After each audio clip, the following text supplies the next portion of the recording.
किस्मत जो कराए वो थोड़ा। क्या कभी सपने में भी सोचा था कि एक सॉफ्टवेयर इंजीनियर को परचूनी मैनेजर भी बनना पड़ेगा? कहाँ कारपोरेट जगत की सुपरफास्ट लाइफ और कहाँ एक एक रुपए के हिसाब का गणित। लेकिन सारे सपने एमआरपी के टैग में चिपक कर रह गए। सोचा था नौकरी के साथ ही अपना एक उपन्यास लिखूंगा और उस पर फिल्म बनाऊंगा, लेकिन हाय री किस्मत, यहाँ वाईएम शॉप पर लाकर पटक दिया। ना शादी करता, ना ही घर वाले इस दुकान पर बैठने को मजबूर करती। खानदानी दुकान है, कौन संभालेगा? दूसरे की गुलामी से अच्छा है अपना कारोबार करो। पिता और बीवी की इन्हीं बातों के चक्कर में फंसकर अपनी जिंदगी को दाव पर लगा बैठा। लक्ष्मी जी की मूर्ति के आगे धूप बत्ती दिखाते हुए 40 वर्षीय सिद्धार्थ वासवानी अपनी किस्मत को कोस ही रहा था कि सेल्स गर्ल ने आकर उसको टोका। भैया जी, घर से कई बार फ़ोन आ चुका है, भाभी बात करना चाहती हैं। वो तुरंत अपनी जेब में पड़े मोबाइल को हाथ डालकर निकालता है तो देखता है 21 मिस कॉल आ चुकी थी, परंतु धर्मपत्नी को फ़ोन मिलाता है। हेलो, इतना कहते ही दूसरी तरफ से सवालों की बौछार शुरू हो गई। तुम्हें कितनी बार कॉल की, लेकिन तुम तो कभी फ़ोन उठाने की ज़रूरत भी नहीं समझते। रास्ते में था, फिर दुकान आकर पूजा करने लगा।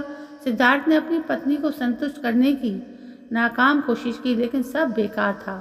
अच्छा, पूजा करने लगे या फिर फेसबुक पर चैटिंग करने लगे? दिन भर लैपटॉप पर मूवी देखना और फेसबुक पर लगे रहने के अलावा काम ही क्या करते हो? यहाँ मेरी सहेलियाँ वर्ल्ड टूर पर जा रही हैं और मुझको एयरपोर्ट देखना भी नसीब नहीं है। जो मन में आए करो तुम। ये कहते हुए उसकी पत्नी ने फ़ोन डिस्कनेक्ट कर दिया। बेचारा सिद्धार्थ हाथ में फ़ोन लिए हेलो हेलो ही करता रह गया। सिद्धार्थ के जीवन का सपना था कि वो कहानी लिखे और उस पर फिल्म बनाए, लेकिन घर और दुकान के चक्रव्यूह में फंसकर उसके हौसलों की उड़ान खत्म हो चुकी थी। ग्राहकों के बीच फंसा सिद्धार्थ अभिमन्यु की तरह इस मकर जाल से बाहर आने के लिए छटपटा रहा था। थोड़ी देर बाद सेल्स गर्ल उसके पास आई और हाफ डे लेकर चंपत हो गई। अब वो अकेला ही इस रणभूमि में था। शाम को दुकान में ग्राहकों की भीड़ और अकेली जान सिद्धार्थ करे तो क्या करे। सब उसको खुद ही सेल्स गर्ल से लेकर मैनेजर का काम देखना था। उधर सुबह सुबह फ़ोन पर लड़ने के बाद सिद्धार्थ की पत्नी को लगता है कि उनको कुछ ज़्यादा ही सुना दिया। चलो फिर से फ़ोन करके उनको मना लेती हूँ। वो शाम को बाहर डिनर करने का प्लान बनाकर एक बार फिर पति को फ़ोन करती है, लेकिन ग्राहकों के बीच फंसा सिद्धार्थ अपनी पत्नी को बाद में फ़ोन करने की बात कहकर काम में जुट जाता है।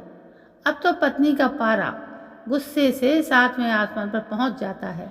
सिद्धार्थ की शामत अब तय थी।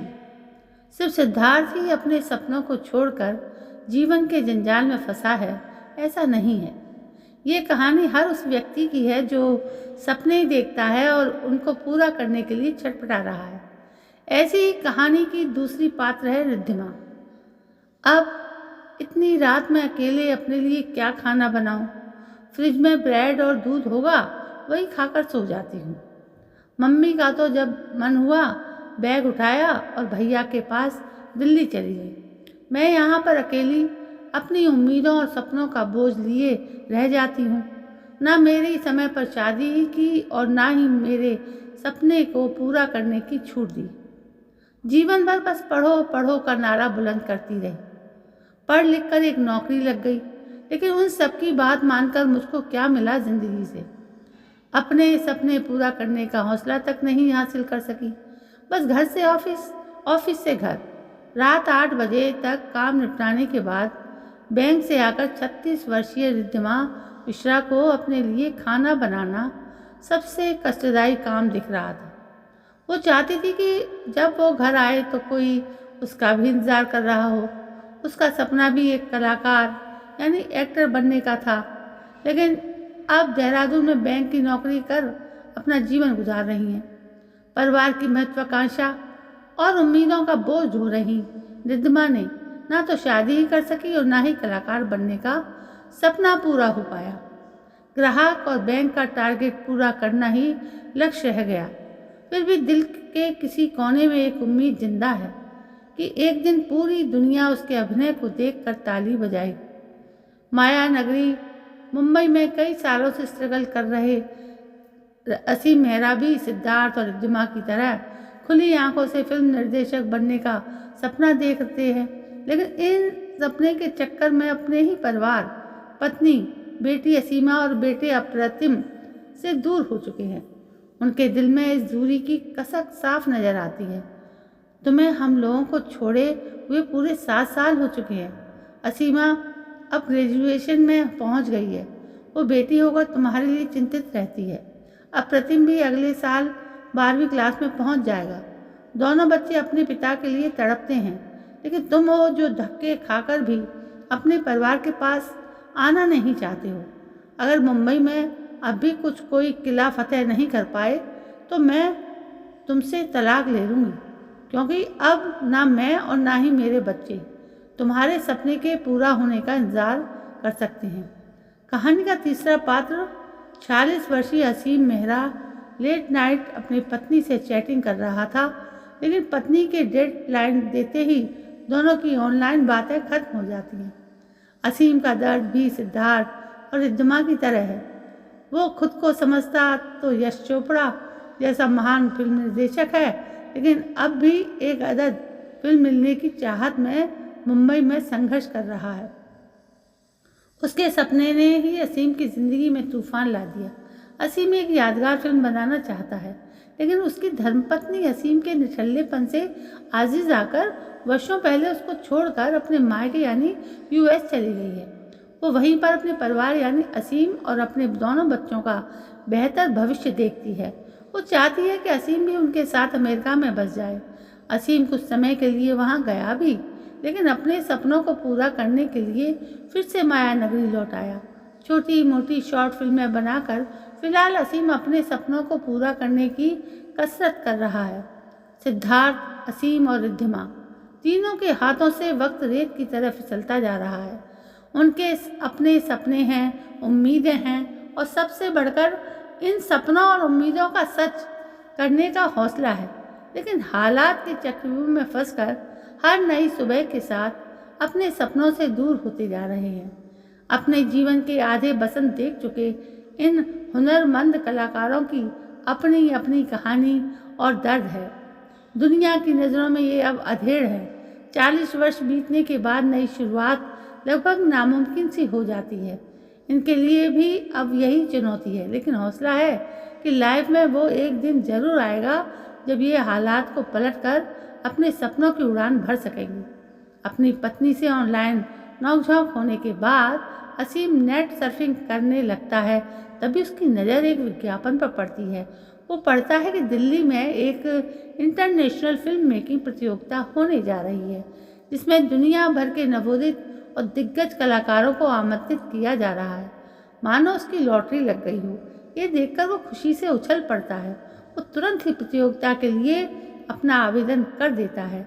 उस प्रतियोगिता के पहले राउंड के लिए दुनिया भर से 30 लाख आवेदन आते हैं, जिसमें यूएस से असीम की बेटी असीमा और उसकी दोस्त एलिशा भी आवेदन करती है। लेकिन ये बात वो अभी असीम को नहीं बताना चाहती है। असीमा को विश्वास होता है कि इस प्रतियोगिता के लिए डैड भी जरूर हिस्सा लेने आएंगे। अब वो साथ मिलकर अपने पिता के सपने को पूरा करेगी। इधर सिद्धार्थ और रिद्धिमा को भी प्रतियोगिता के बारे में पता चलता है और वो भी उसमें शामिल हो जाते हैं। कई राउंड की स्क्रीनिंग के बाद फाइनल राउंड के लिए दिल्ली में चुनिंदा प्रतिभागी जुटते हैं। यहाँ पर प्रतियोगिता से पहले एक कार्यशाला का आयोजन कर प्रतिभागियों को एक दूसरे से रूबरू कराया जाता है। कार्यशाला के उद्घाटन सत्र में असीम अपनी बेटी को देखकर चौंक जाता है। डैड, फिल्म बनाने के लिए आप तो हम सबको अकेला छोड़कर यहाँ लौट आए थे, लेकिन मुझे आपके सपनों पर भरोसा था, इसलिए यहाँ मैं आपका ही सपना पूरा करने के लिए आई हूँ। ये सुनकर असीम की आंखें खुशी से छलक जाती हैं। प्रतियोगिता में कश्मीर का 25 साल का एक लड़का आमिर भी सेलेक्ट होता है।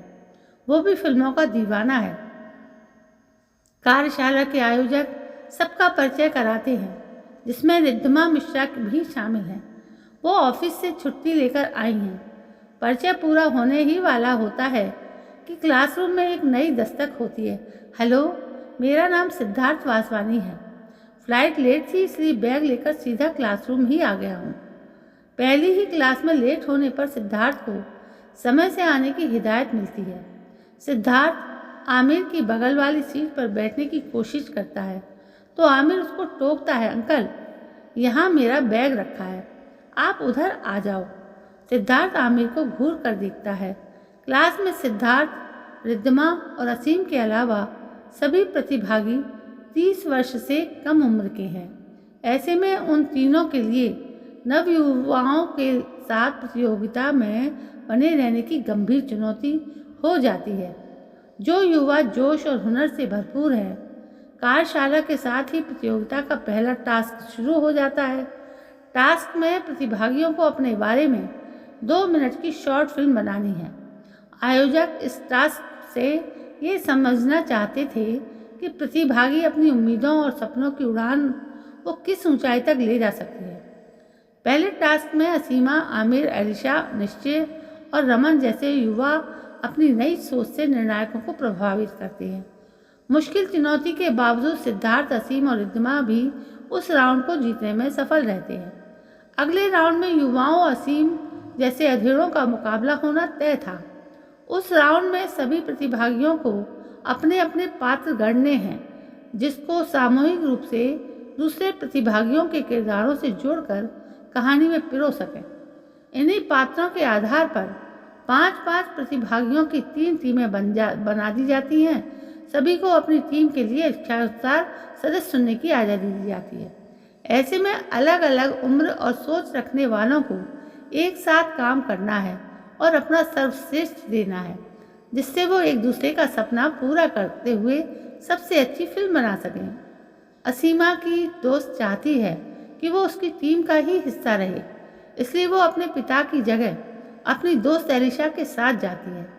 अन्य 3 प्रतिभागियों में रमन, वेद और आर्यन कुल मिलाकर असीमा की टीम तैयार हो जाती है। दूसरी टीम में स्क्रिप्ट राइटर उत्कर्ष, मॉडल एक्टर स्वीटी, निर्देशक प्रफुल्ल, राहुल और इशिता आते हैं। युवाओं के बीच अब तक सिद्धार्थ, असीम और रिद्धिमा तालमेल बैठाने में नाकाम रहते हैं। इससे नई उम्र के लड़के लड़कियां उन तीनों को अपने लिए अनफिट मानने लगते हैं।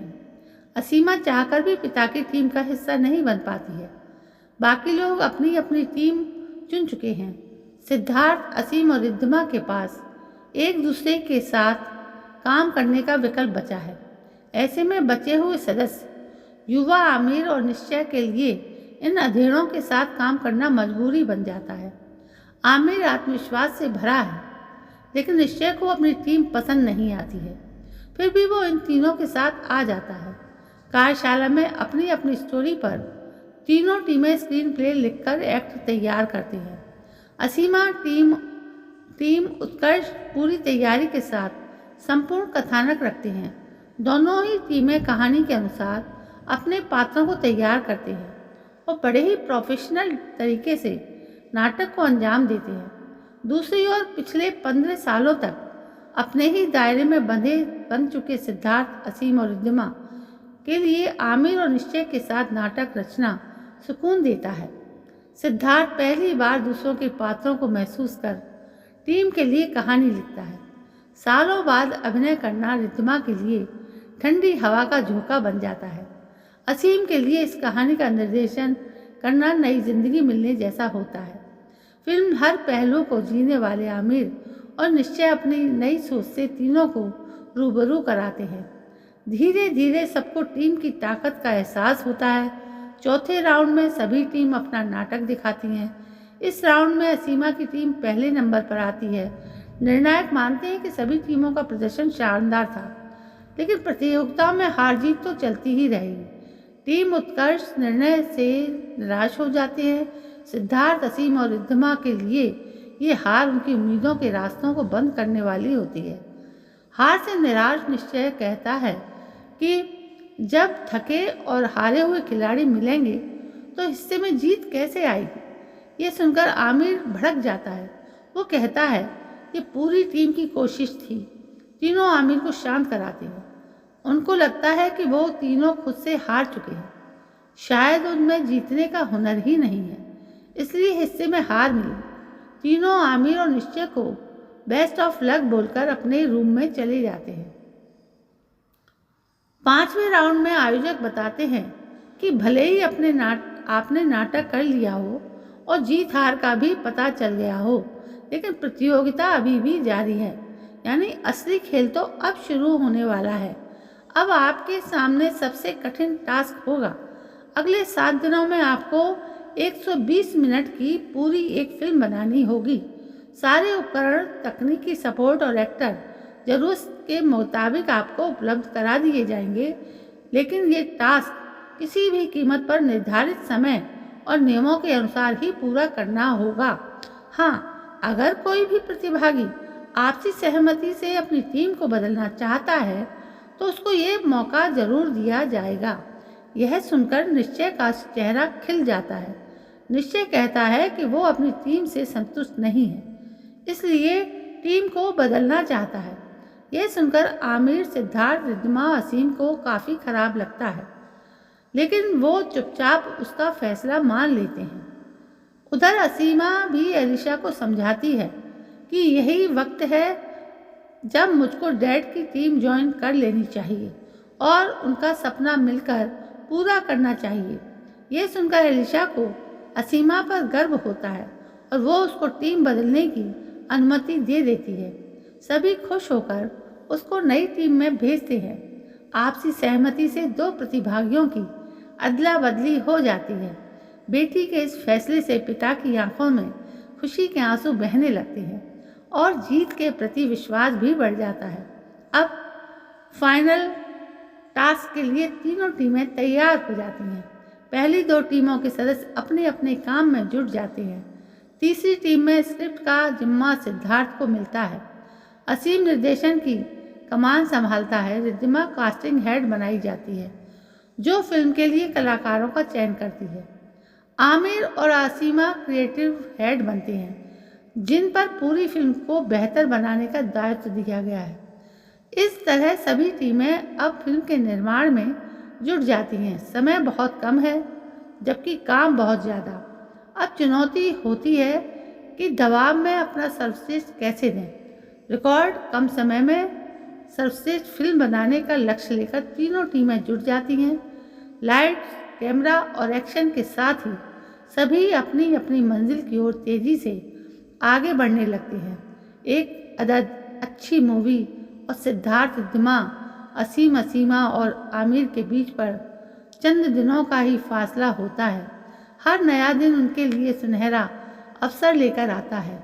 ये पांचों एक टीम बनाकर स्टोरी, आइडिया, लोकेशन से लेकर हर सीन पर मिलकर काम करते हैं और साबित कर देते हैं कि सपने अभी भी मरते नहीं, कभी भी मरते नहीं। वो उम्र के किसी भी पड़ाव पर पूरे किए जा सकते हैं। बस अपने सपनों को पूरा करने का मादा और रिश्तों को निभाने का हौसला होना चाहिए।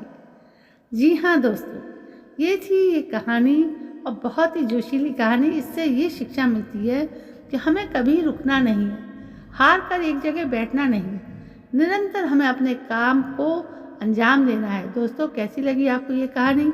यदि पसंद आई हो तो लाइक, शेयर, कमेंट जरूर करें और मेरे चैनल को सब्सक्राइब करना ना भूलें। कल मैं फिर हाजिर होती हूँ अपनी एक नई दिशा को लेकर। तब तक के लिए